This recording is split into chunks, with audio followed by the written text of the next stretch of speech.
জান্নাত নামক কিছু যদি সৃষ্টি করে থাকেন তাহলে সেটা অবশ্যই কাশ্মীর। এটা বললে ভুল হবে না যে কাশ্মীরই হলো পৃথিবীর ভূস্বর্গ। সেজন্যই ফটোগ্রাফাররা কাশ্মীরের সৌন্দর্যকে ফ্রেমবন্দি করতে ভুল করেন না। তবে তার রূপের ছটা এতটাই বেশি যে তার সাথে ন্যায় বিচার করা যায় না। ধর্মীয় দিক দিয়ে কাশ্মীর মুসলমানদের কাছে সবচেয়ে গুরুত্বপূর্ণ, কারণ ১৬৩০ সালে মদিনা থেকে প্রিয় নবী হযরত মুহাম্মদ সাল্লাল্লাহু আলাইহি ওয়াসাল্লামের মাথার চুল এনে কাশ্মীরে একটি মসজিদে বিশেষ কাঁচের জারে রাখা হয়েছে। সাদা মার্বেলের তৈরি কাশ্মীরের এই মসজিদের নাম হযরত বাল মসজিদ। পৃথিবীতে হাজারো জায়গা আছে, তবে কাশ্মীরের সৌন্দর্যের কাছে কারো তুলনা নেই। এখানকার জলবায়ু সর্বাধিক মনোমুগ্ধকর এবং উত্তাল করা। এটা এশিয়ার সুইজারল্যান্ড হিসেবেও পরিচিত। এমনকি স্পেনের পর সেরা জাতের জাফরান শুধুমাত্র কাশ্মীরেই পাওয়া যায়। জাফরান কেবল ত্বকের উজ্জ্বলতা বাড়িয়ে তোলে না, এটি ক্রমাগত ত্বকের স্তর উন্নত করে। কথিত আছে এখানকার মেয়েরা দুধের মিশ্রিত জাফরান এবং চন্দন গুঁড়ো তৈরি করে মুখে মাখে, আর এজন্যই কাশ্মীরের মেয়েরা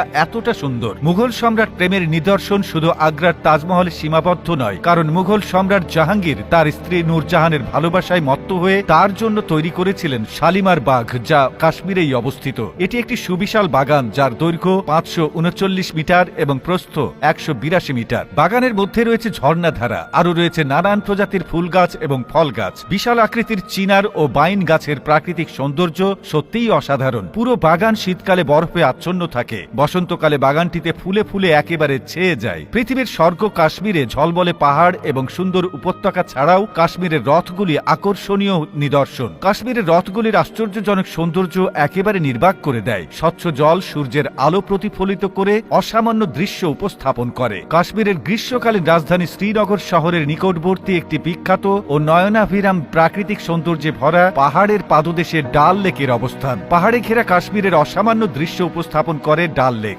এটি শ্রীনগরের রত্ন, যা হাউসবোটগুলোর খোদাই